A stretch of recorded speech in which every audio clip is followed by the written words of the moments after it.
Hello everybody. I'm here with a really good friend of mine. He's a three-time Australian amateur champion.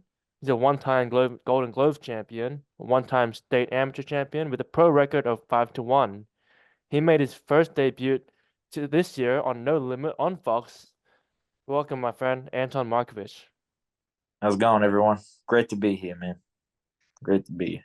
Anton, let's just start with your journey and how you got into the boxing scene and where you've been from there. Okay, fair enough, man. Like, this is a long, long journey. It spirals, man. Like I will start off probably when I was swimming, because that was like the main motivator for boxing was as dry land work for swimming. And then, it kind of took on a life of its own. Like, I went ahead and I did swimming for a while. I did swimming, and I did it competitively. I was a state champion, well, close to state champion, state silver. Only to my good friend, good buddy, what's his face, James McCabe. Shout out, all right, great tennis player, amazing tennis player. He's going to be great, But we all kind of branched off into our own areas, and boxing was definitely one of mine. So I branched off into it. Swimming was a big contributor, and I just started doing it with a friend at a boxing gym. I literally just went there, and man, it there's this raw emotion. There's this raw emotion connected to boxing. I don't know what it is. Just for a young kid at that age, it's the absolute best thing, man. A combat sport teaches you discipline, teaches you boundaries. It teaches you all these things that fundamentally you need to know later in life. And fundamentally, if you get it down pat, right, early in life, you start to find out more about yourself, and you start to find out more about your body, what it's capable of, what your limits are, and you can push those limits and you can extend those limits even further beyond, the sport, man, way beyond the sport, even to your own personal life, man. So starting off, like, I went ahead, uh, went with a friend. I think you know him, Mr. Daniel Coelho. Shout out, love him. I went with him to a boxing gym, and we just uh, we just had some fun. And then I kind of grew a liking to it. I don't know why. I just love punching bag. I love punching things. It was just a great outlet at the time, and I was more or less punching my problems away at that time. It's a great outlet, for your emotions, boxing. But at the same time, I didn't realize that there was an art form to it, especially later, especially when I started sparring adults, especially when I started sparring harder and harder competition, man. Hmm. So as soon as I got to a stage where I started fighting, um, by this time I had already moved gyms. I went ahead, started fighting, and I just wanted to see how well I would do. I just wanted to see. Why not? If you're gonna do a sport, you may as well do it to the best of your ability and at the Absolutely. highest level. Yeah, you Absolutely. may as well do it to your best of your ability and at the highest level. So I did it, and had my first pro fight. It was more of a thrashing match. It looked like Rock'em Sock'em dolls, punching each other. It was like it was funny to Yeah. watch. But I got the dub, got the win, and from that point on, it motivated me. There was this momentum that was created by it. And for my first 10 amateur fights, I didn't lose one, man. I didn't lose one. You know, like I remember, my parents. My dad loved it. My dad absolutely loved the fact I was boxing. He's like, that's what I wanted to do. Instead I became a computing professional. I became a coder. And then my mom was like, she was on the fence. She was like, listen, we can't be doing this for long. You're taking too many hits to the head. And to be fair, I was fairly green at the time. I was a little bit of a pancake face at the start. I got my nose broken at like 14, 15, first time. And, you know, my mum would see my nosebleeds. And she was like, "Oh, darling, stop. You shouldn't be doing this. You shouldn't be doing this. It's terrible." And I just said, look, I made her a promise. I said, look, if I lose my first 10 amateur fights, I'll quit. I'll quit. I'll walk away from it. And I went ahead. I had 10 amateur fights. First 10, didn't lose one. Just kept winning and winning and winning. I think around the middle, I picked up a novice title, a novice Australian title. Hmm. And from that point on, I think my mum was pretty confident I was going to be good. So the worry started to dissipate for her. And Hmm. yeah, just the people around me, their worry started to dissipate. There's always that looming tension, right? There's always that Yeah. looming tension of, oh, is he going to get hurt? What's going to Hmm. happen to him? What's he going to become? But it's that thing, right? You get beaten up enough times, right? You learn to come back from it. You learn to get better. For Absolutely. me, for me, it was like as a kid, I'd get beaten up, start crying, come back the next day. All right, what are we doing? Hmm. What are we doing? So that was instilled into me at an early age. It's just something, I and it was something that really made me progress. As not just a fighter, but as a man in my life. So I went ahead, started learning more about myself, how I react under pressure. Back then, I was probably now 15, 16 at the time. I used to get like ball of rage angry, and it was fun. It was just fun to watch. But yeah, there was a little bit of bullying at the time at school. I got over that. And oh man, I remember Okay. one And I, time. can I ask you can I ask you a question?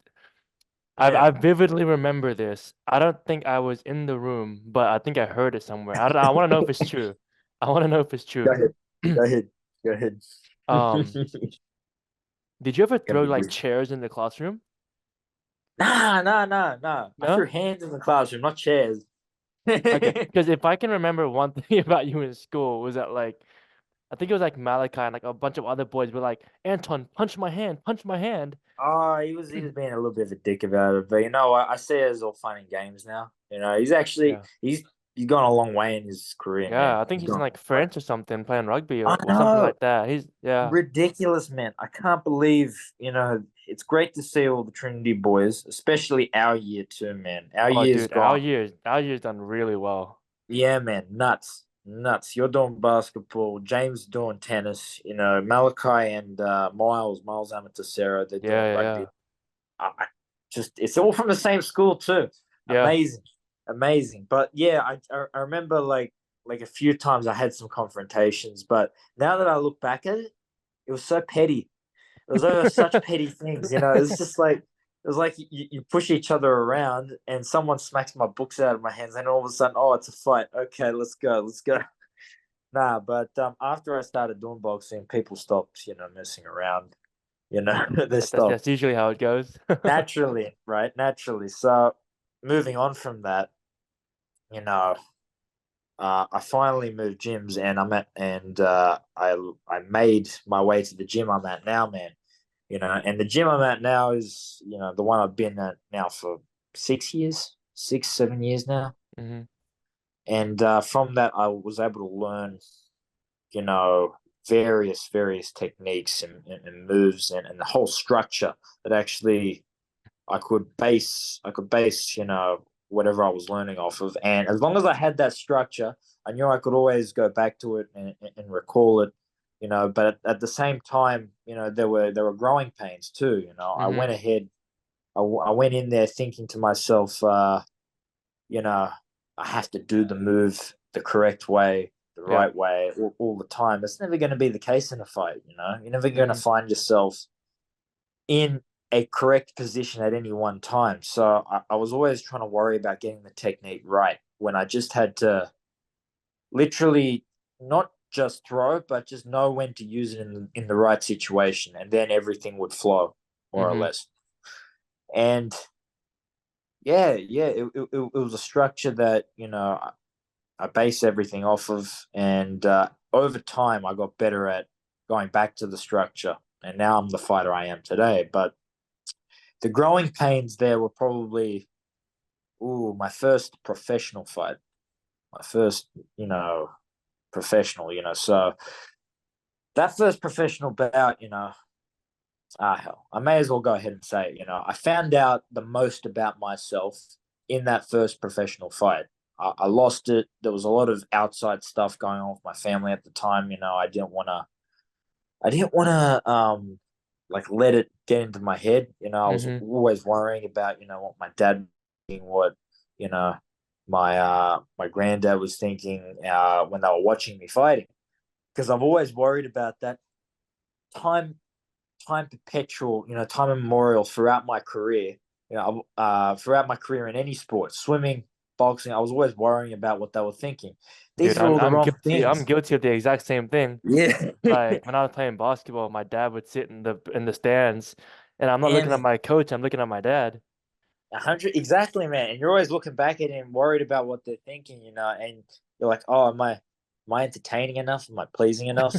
And in that fight, I just froze. I just froze as a result Mm-hmm. of it because the anxiety that built up around that, it just froze me.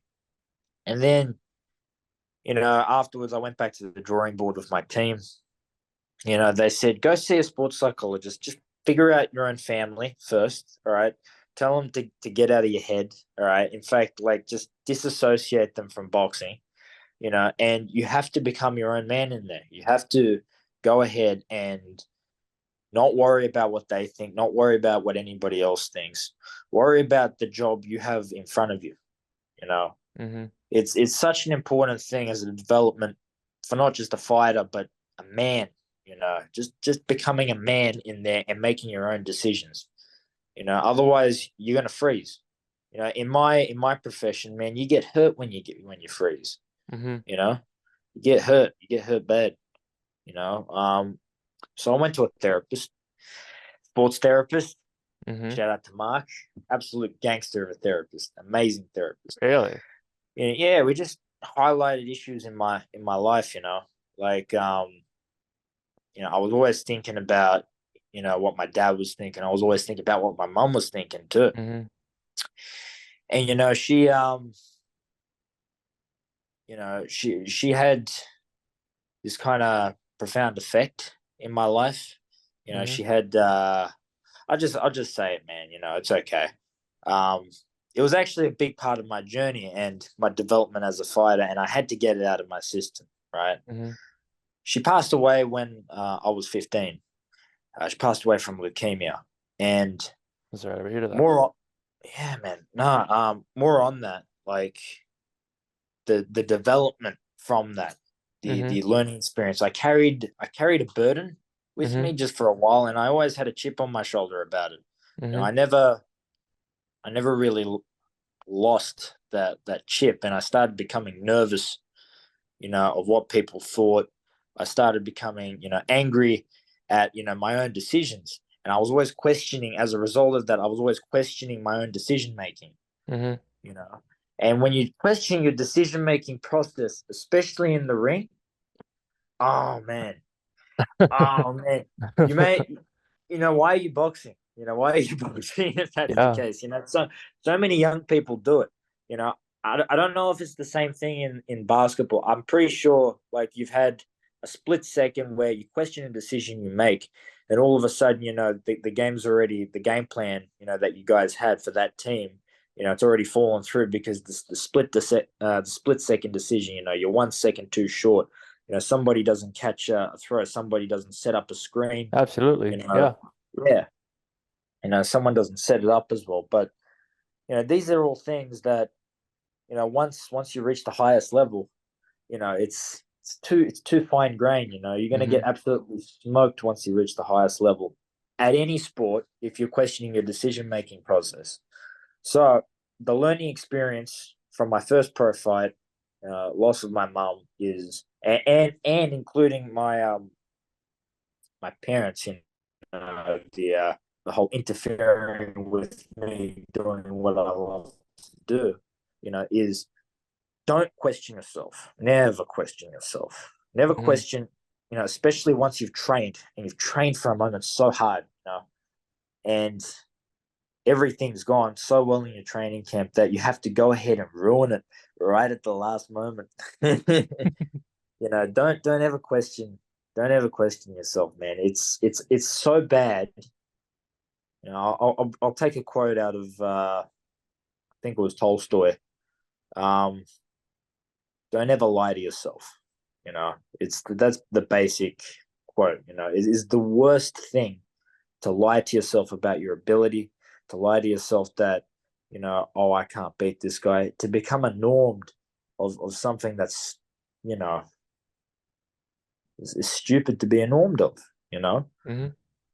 And once that happens, you learn from it. And then I got to my second pro fight, then my third, my fourth, my fifth, and it's been progressively better opponents since, and from that learning experience, I was never afraid. I was never afraid of anyone ever again.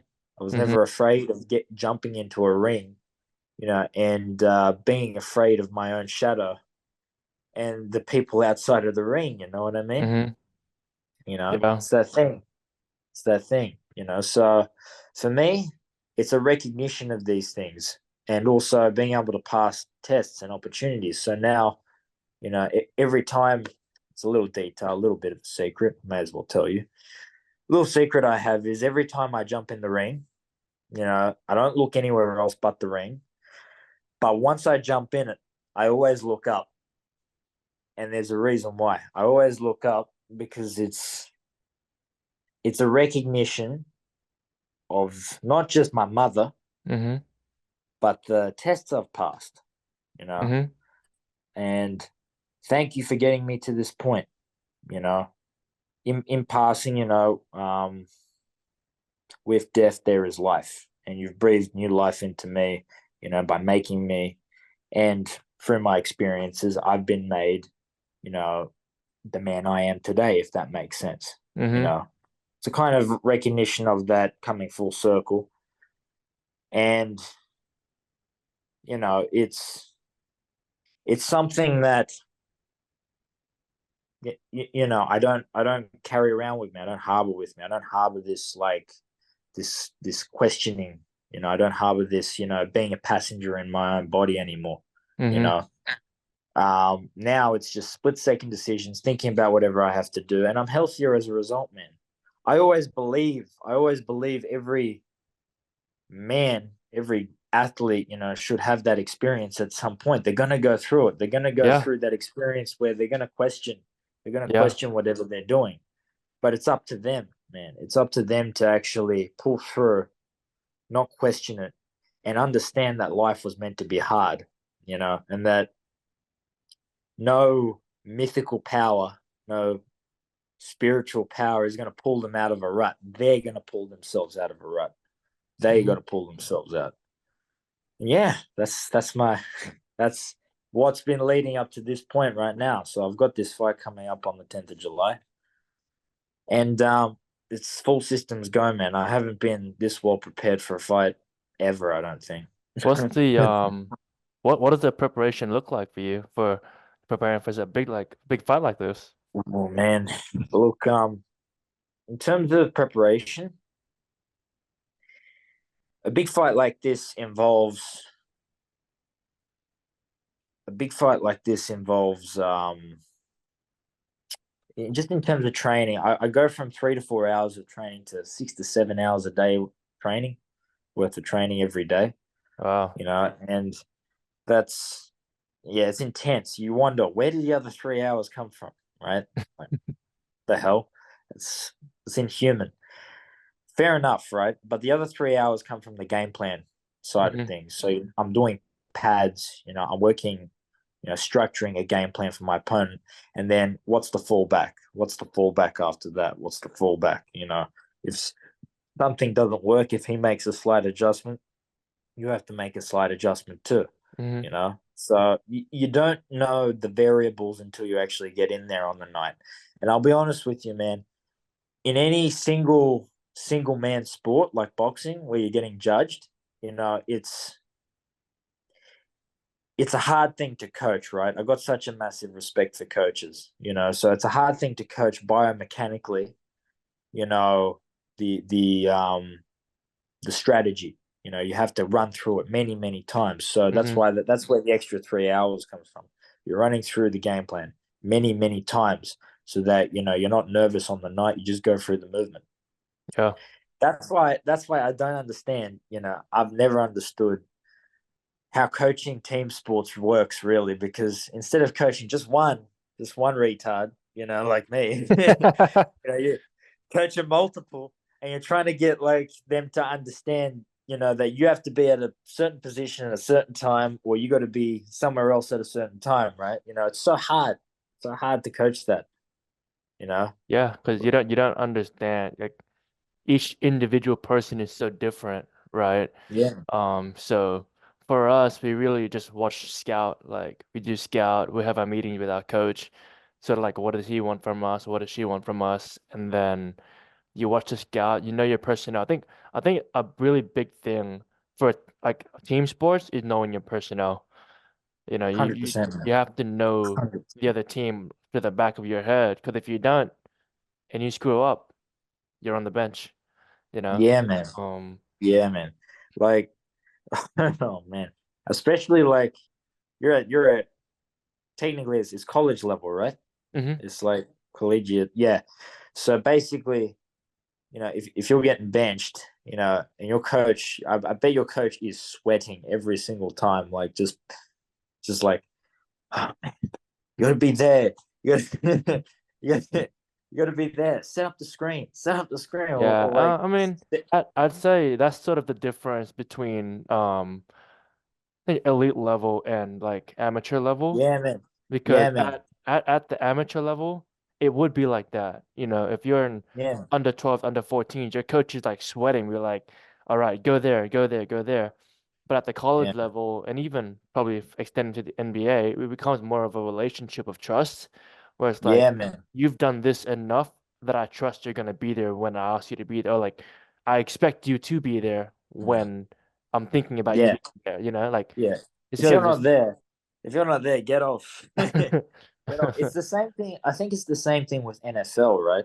Because there's no, it's brutal, man. There's no other league. There's no like fallback league. It's like same with NBA. Same with basketball too. It's just I think it's just the NBA and that's it. I don't know. Like, is there a reserve? There's no there are reserve. there's other pathways, but like the Yeah, best man. of the best is the NBA. Yeah. Yeah, man. Like at least, especially for NFL too, man. It's like there's nothing. There's no league before NFL. There's college. But like a lot of college players don't actually get into the NFL. It's weird. I've seen the stats on those. It's ridiculous, man. There's like what 10% of college players probably get into the NFL. You know, Yeah, I don't brutal, know. There's crazy. absolutely There's a crazy brutal. stat where it's like only 3% of high school athletes go to college or something like Yeah, that. Like man. You know what? 3%. I won't talk about a sport that I'm not professional at. So, Yeah, but I'll, yeah, I'll head back to boxing. What were you gonna say? let's dive into when we look at something like boxing as a career, you know, talk me through sort of the Oh man. risk and the long-term plans for that because you still have to make a living at some point. Oh, of course, man. Of course. Like the idea is you want to get signed by a massive matchmaker, right, or a massive promotional company, that's able to get you fights. If you're not getting fights and you're waiting a year between fights, oh man, that's brutal. Mm-hmm. And especially if you're like mid tier, you're coming through and there's still a lot of aspirations and hope that are still be to desire, like are still desired. Like you get to your first 25,000 or $50,000 paycheck, at home level, right? Like this is like in Australia, in the US, it's crazy. They got like Olympic level athletes. First fight 50 grand, 100 grand because it's a massive card, but like, you know, especially for boxing in other countries, there's got to be like a mecca, like a boxing mecca that you can go to showcase your abilities. Um, and for that, it's America. It's slowly starting to become Saudi Arabia, though. It's slowly starting to become Saudi Arabia, which is why they're buying up a lot of promotional companies. The Saudis, they have plans to buy massive promotional companies. Mm-hmm. But if you're on one of those promotional companies, you want to showcase and be as exciting as possible. You sign a contract, right? Whether it's for one fight, four fights, it don't matter. But you want to be as exciting as possible so they keep putting you back on TV, putting you back on TV. So your name gets out there, right? It's not just good enough to win your fight. If you win your fight, but it's like, it's like, it's not what are you doing the sport for? It's just that there's going to be less opportunities, Yeah. to get a manager or a smart promoter. At least, that's the way I see it. That's my point of view, from what I've seen so far and what I've heard from other fighters' stories. But in terms of the excitement factor, you want to be a prime time, like, you want to be a prime time draw card, man. You want to be Mm-hmm. able to showcase what you're capable of, and at the highest level too.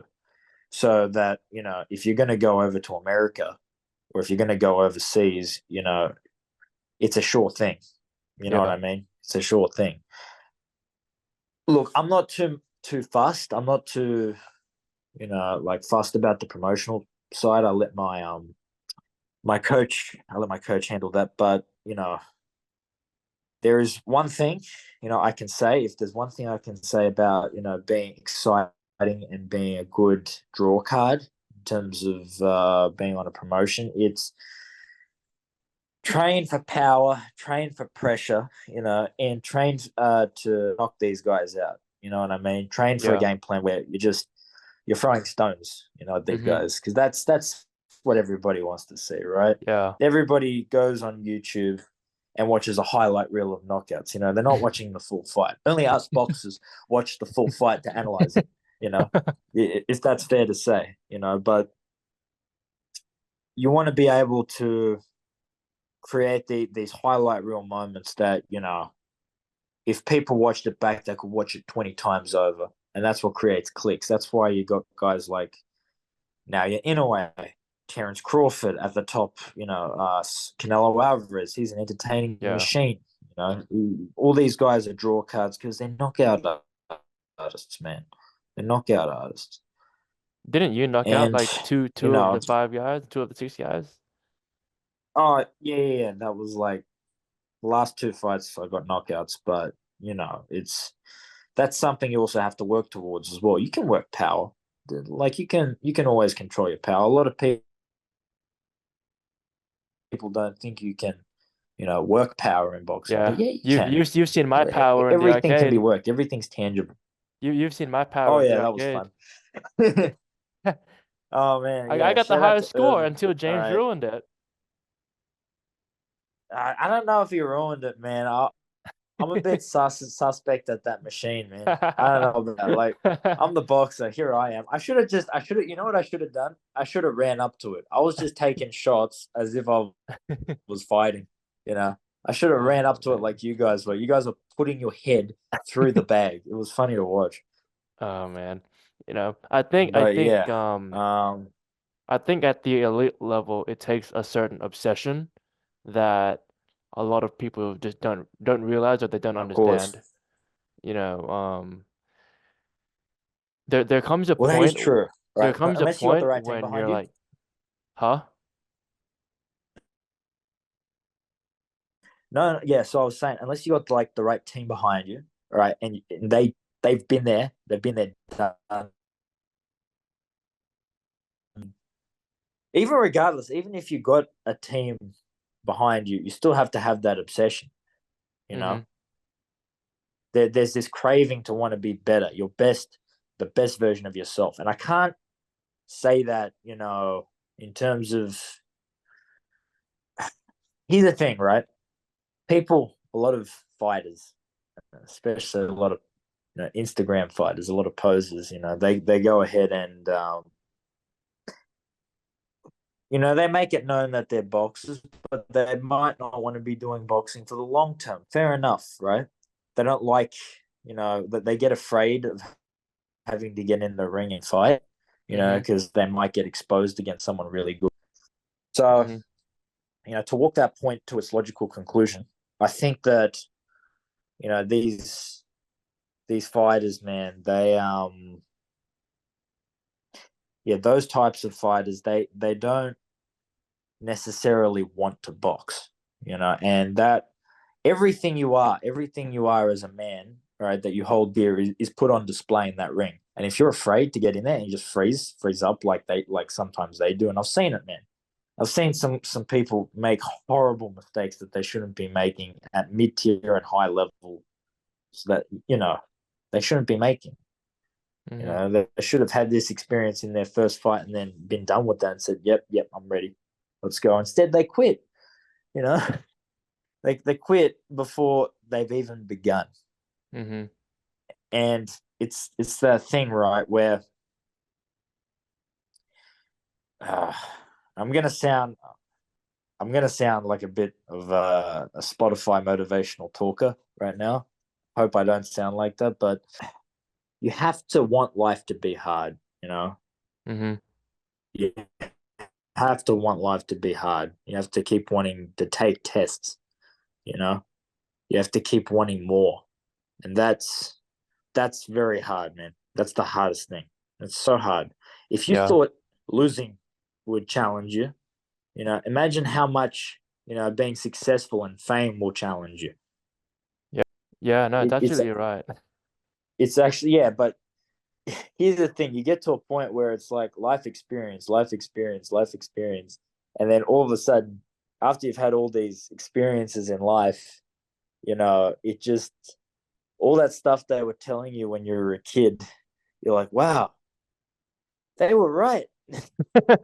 Why didn't I listen? Oh man, and then you know, hopefully, hopefully, you reach the age of 30, you're like, man, I was so stupid back then. Wow, Yeah. why is it that I was that dumb back then? Yeah. Yeah, but otherwise, that's a pretty, yeah, that's my summary of it. It's a big. It's big. Everyone's journey is so different, yet they learn so much of the same things. You know what I mean? I feel like, yeah, you kind of come back to the same point, rather, or that, like, everybody comes to the same point if they just kept persisting and persisting throughout the Yeah. whole journey. If they kept going and going and going and going, at some point they're gonna find, like, that they're comfortable doing a certain thing a certain Yeah. way, and then they do their sport best when they do it that way, right? You know, like, it's equivalent to being really good at a certain stroke at in swimming, or having a really good right hand in boxing, or setting up certain shots in boxing, or even in basketball too. Mm-hmm. But it's like that one thing that you're always thinking about: game plan, game plan, game plan, and you finally get to it, right? But here's the thing, right? Here's the thing. Even for the guys at our own school that were doing, sports way back when, and they've been doing it for so long, they still haven't had certain experiences that that have changed them at their sport. I don't know if that makes sense. Does that make sense? Like, Sort of. they'll be winning, winning, winning, winning, winning, and then when they Oh. finally reach the top, Mm-hmm. and then all of a sudden they haven't lost, they haven't had a loss, you know, they get to a point where they have a loss, and then all of a sudden that mentality changes, and then they break, they get confident, like, I've never lost, I'm this invincible piece of steel, Nothing can beat me. Actually, I got a good one for you. The best version, but he's not. It's not like he hasn't lost before, but I'm just saying he's been really chill straight to. It's been a really chill ride, But he's been doing so well, and he pushes himself so hard. Sam Fricker, this is a compliment, straight Okay. out compliment. All right, he has been so good straight to the top at his own sport that he's perfected. He's perfected so many dives so well. He's done them so friggin' well that he's gotten to the top and he's gotten to the Olympics. And albeit, he didn't get the result he wanted at the last Olympics, fair enough, fine, keeps going again. But this time, and he released a video on it, all right, about him not making the 2024 Olympics. Man, he released a video and he just I kind of got a weird vibe from the outset of the video, so I had to watch it straight through to the end. I watched it. I'm like, don't tell me he's gonna quit, please. No, come on, man. It's been such a long journey, man. I have not seen this guy lose. I've not That seen this is guy true. lose I've never. properly. That was the first I've time I saw not him seen lose this as guy. well. I've not seen this guy lose like a single diving comp around Australia or even in the Commonwealth. Like Oh he's no, he just did. He didn't win the Olympics. I did. I remember watching that during COVID. He didn't come first in the Olympics, but no. He the got like Olympics is what? the Olympics, though. So it's like, Yeah, exactly, man. What like it's the highest level of the highest level. Okay, yeah, he'll get better, but he placed like 28. Fair enough, fine, fair enough. But this is what I admire. At least in the video, I got to the end of the video, and he's like, "So," and he's like, "As for that question, am I gonna quit? No."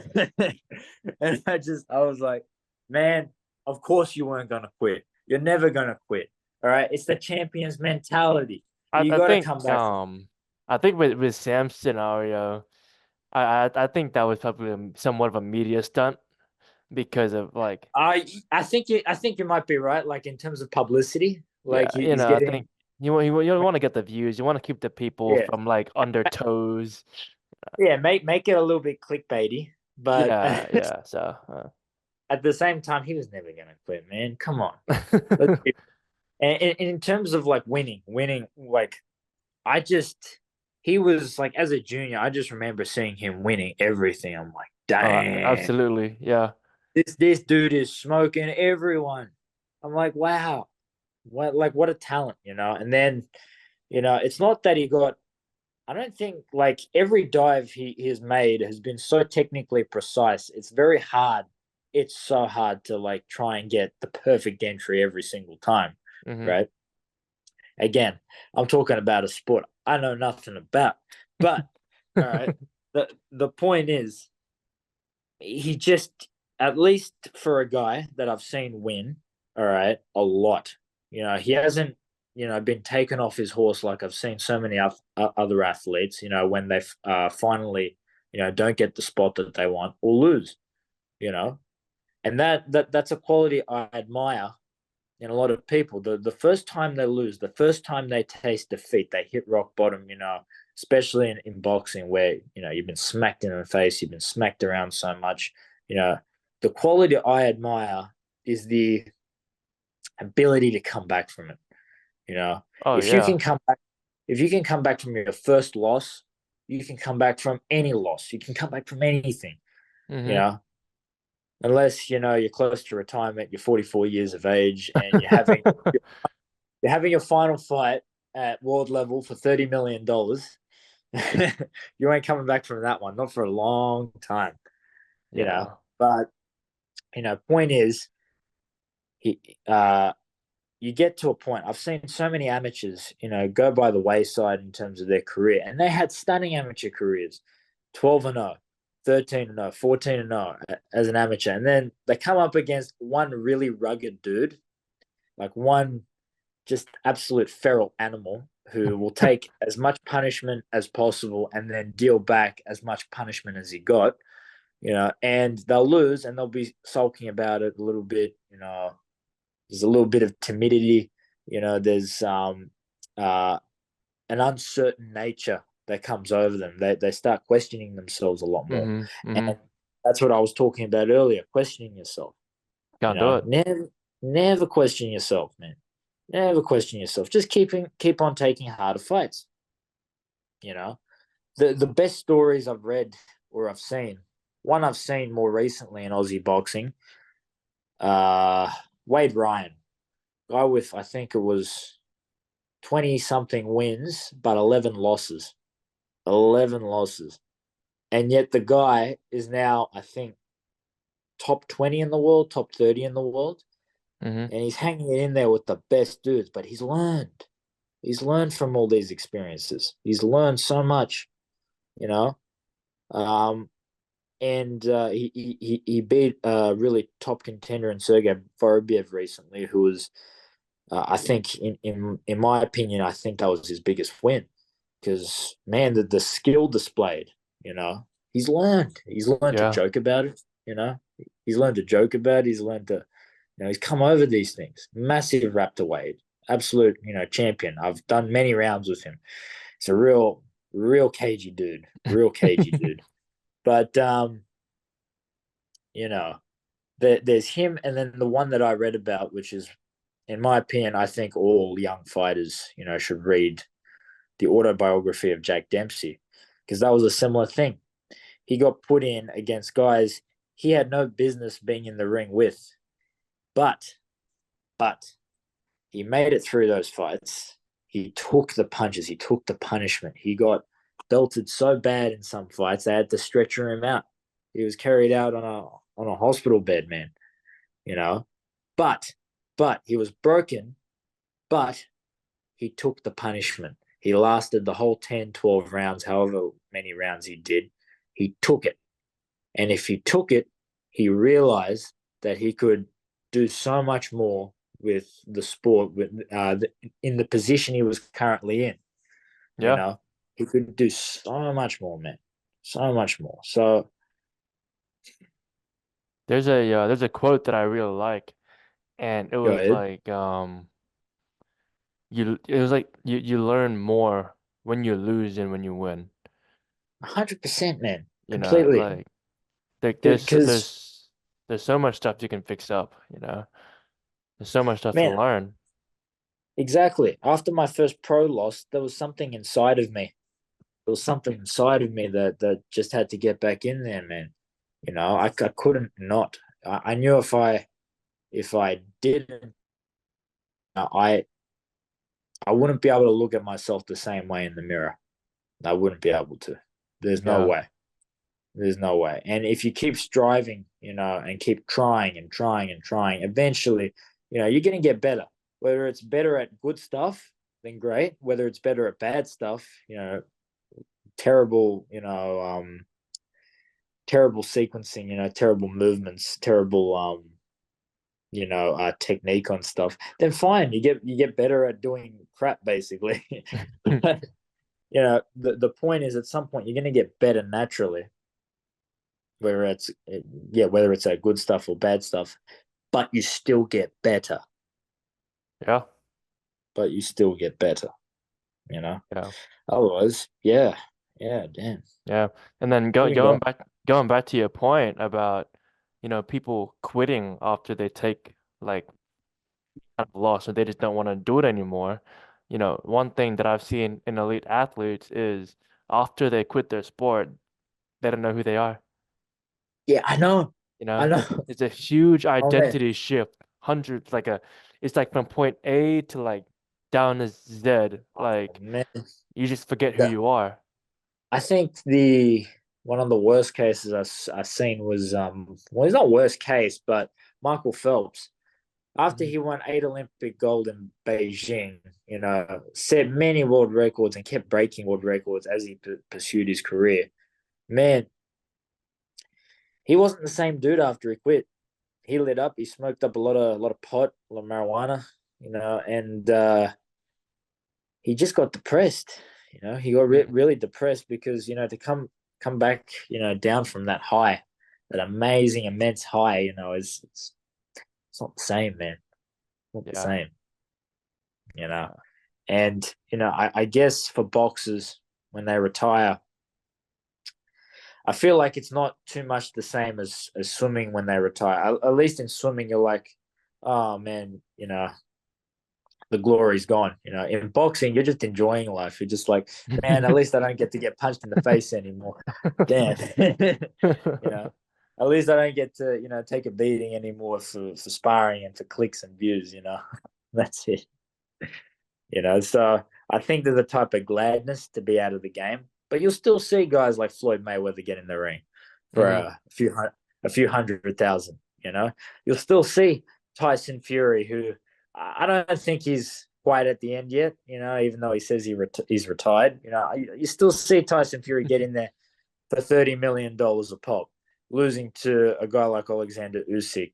It's like, oh no, let me go back home to my family to refocus on my life with my $30 million. You know what I mean? It's like, wow, oh my god, It's insane.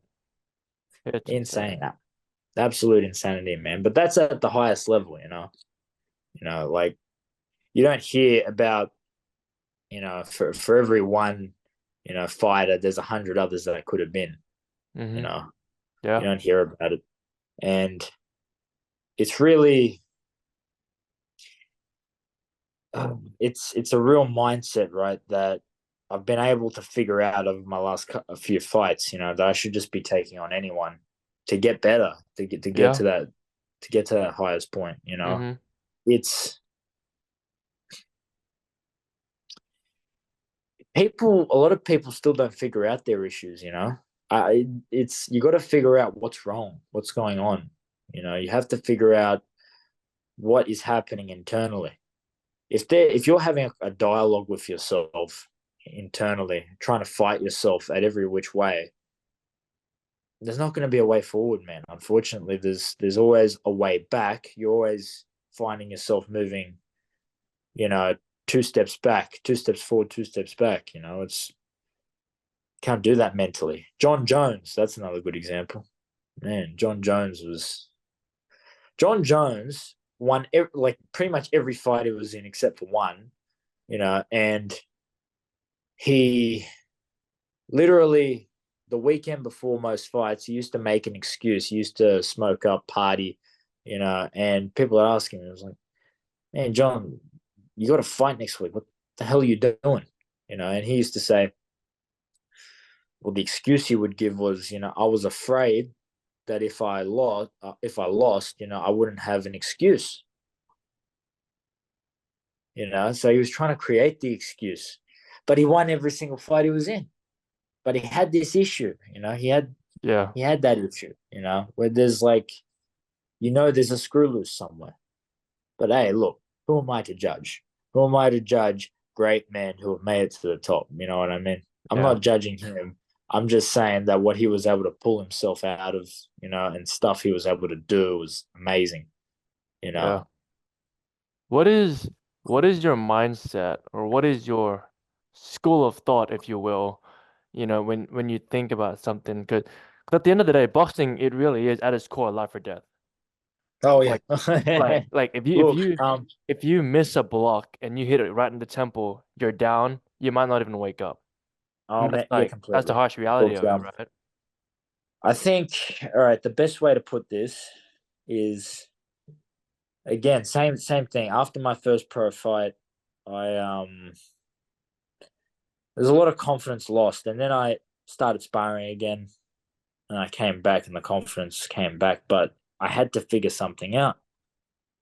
I had to remain completely calm, right? And the only way to remain completely calm, at least for me, is being okay with the fact that you might die. It's the only way. And look, man, you can get CTE in boxing. I'm not doubting that, but a little bit of hardship, a little bit of CTE ain't done, no man, ain't done no man bad. You know what I mean? You have to, I'm pretty sure you've heard of Sean Strickland, right? I think so, yeah. Yeah, MMA. Yeah, man. Yeah. Ain't nothing wrong with a little bit of CTE, man. You know, like you have to be okay. You have to make amends with copping blows to the head, right? You have to make amends with it. If you're afraid of getting punched in the face, if you go in there and second guess yourself, again, comes back to second guessing yourself. If you Mm-hmm. second Mm-hmm. guess yourself, you know, oh, that punch was really hard. I might actually be in trouble. You know, you're going to, you're not going to win the fight. You're not going to win because you're not going to want it. You're going to be scared. At least for me, I remember before my second last pro fight, my coach, he got me so G'd up in the change room. I couldn't believe it. Man, I was on fire. The one where I was on TV back in March. Mm-hmm. Um, he had me so fired up, so G'd up. I was I was ready to lay my life on the line. I was ready to die. I was ready to die that day, that night. And more importantly, I was ready to snuff out whatever was in front of me, man. I was ready to I had to get in there to kill the guy, you know. Mm-hmm. And it was my TV debut. And on my TV debut, the mindset, everything went correct to the point where I was like focusing on nothing but the ring, just Mm-hmm. eyes glaring at the ring, nothing but eyes glaring at my opponent, deep into his soul, sort of thing. you know, like everything had to, you know, everything went right. Everything went right, and I think that's the mindset. In terms of that people talk about killer instinct, but they don't talk about it in terms of something tangible, something you can actually touch and manipulate and make better, right? The only way that gets made better is either, or the only way that gets made better is yourself. You have to change the way you think. You Mm-hmm. have to get in there to want to animalize whatever's put in front of you. Because if you don't, they're going to animalize you, man. Mm-hmm. Yeah. Unfortunately, that's the spirit of the sport, man. It's they call it the hurt business for a reason, you know. And I'm just thankful to have had the experiences early rather than late. Because if I get those experiences late, I get knocked out. It's not good, man. That would be even more of a blow to my confidence. Yeah. You know, I'm just thankful for the opportunities that I get given. I'm thankful for these experiences, man. That's it. How was that debut anyways? How was the did you end Television up debut. yeah, did you end up like getting that recorded and watching it again? Yeah, man. Here's the thing. I'm actually way more nervous watching myself fight than actually being in there and fighting. Really? I know it sounds weird. Like I just look at it, I'm like, okay, oh man, my heart's racing watching myself. But when I'm in there, my heart didn't go over 2 beats per second. Like I was normal. Like you could count on one hand the amount of beats, all right, that were happening in my chest over a 10-second span. Mm-hmm. I was on fire that night in terms of mentality. And then I woke up the next morning. I'm like, what happened? Did everything like go well yesterday? Oh yeah, it did. Okay, cool. All right. So in reality, I like to prove to people that I'm a nice guy. That I have this professional mentality, but the professional mentality in the ring, is you gotta wanna kill the guy. You have to. Unfortunately, I hate saying that, but it's like that's the unfortunate part of the sport. Yeah. You know, Yeah. yeah. Yeah. Okay, because I'm not in there to win or lose. I'm really not in there to win or lose. I don't care about winning. I don't care about losing. I just want to put as much pain on the other guy as possible. That's it. Hmm. Can you Then hear me? Are I, you I frozen? I heard you I heard you loud and clear. I saw the eyebrow I don't raise. know I if I'm was gonna like, put that in or not. nah, no, no. Like you have to. Okay, let me explain this. I got to explain this to its entire conclusion. Like as a guy, right? When you get in the ring, I think it was one of my earlier sparring sessions as a kid, I got concussed real bad, and I was wondering why. And then I thought back to myself, why did I get concussed in this sparring session? And I realized, I said, well, this guy was throwing so much, he just wanted to keep me off of him. He was just there, and I was in front of him. I didn't really move. I just had a high guard. I was Mm-hmm. just standing there. Then all of a sudden, a shot snuck through, which I didn't see. I was like, whoa, that kind of gave me a little bit of a flash. There was like a flashbang. But then I realized, I was like, whoa, okay, what happened there? And then I got I got headaches afterwards because I had a little bit of a concussion. And then I thought to myself, did I freeze in that moment? Was I afraid because he was throwing that much? You know what I mean? Did I feel like I was going to die? Did I feel like I was going to be under this sort of pressure? Mm-hmm. And I felt for the first time ever. This was against a pro too, so I was a bit nervous. But for the first time ever, I felt like scared, palpable fear. Mm-hmm. Somebody wasn't trying to dance around me. They were trying to, they were trying to ice me. They were trying to come after me. Yeah. So I think the mentality and the thinking was, okay, do I have to become colder? Do I have to like put on a persona? What is it? Do I have to have an ego? Mm-hmm. No, I don't have to have any of that. I'm nice. I'm nice to, my opponent, nice to my sparring partner, but all I have to do is get the job done. And the job requires laser-like intent. And in that meaning, when you're hitting someone to the head, it's blows to the head. You're trying to wipe them out effectively. And it's the vocabulary. It's invoked in the vocabulary, right? You say you're trying to kill them. What does that mean? What does that mean? You know what I mean? Mm-hmm. It means you're trying to get the job done. You're trying to knock them out, essentially. Yeah. Yeah. You know, and to be honest, man, I've been dropped before in sparring. It's not a nice feeling, man. It's really not a nice feeling. It's both like the feeling of sadness and concussion together combined is not. It's not nice, and that was when I was a kid too. Oh man, I'm thankful I had those experiences early. I'm thankful I got them out of the way. Now I bring on, a new test every single day. Every single day is a new test. Every single day is a new day of training. Hey, but I'll tell you this much. I can tell you for a fact, I'm not brain damaged. Do, I'm do you not have brain damaged. do you have to get like brain scans every commonly or every so often? I just get a brain scan maybe once a year, just to Mm-hmm. see how I'm going. I'm fine, man. I don't have any calcified like calcium deposits around my brain. I see other people that they fight, right? But here's the problem. The way they fight, they take 5 shots. They'll take 5 shots in a row, hard shots, and not defend themselves. And it's like the most stupid thing to watch because, like, why are you taking that amount of punishment? It's ridiculous. Like, and then all of a sudden you'll see that as their career progresses, they start getting a little bit slower. They get a little bit more hesitant to talk. You know, they're a Mm-hmm. bit more vacant. They got the vacant eyes. They're like, "Hey, how you going, man? Is everything all right?" And then they start.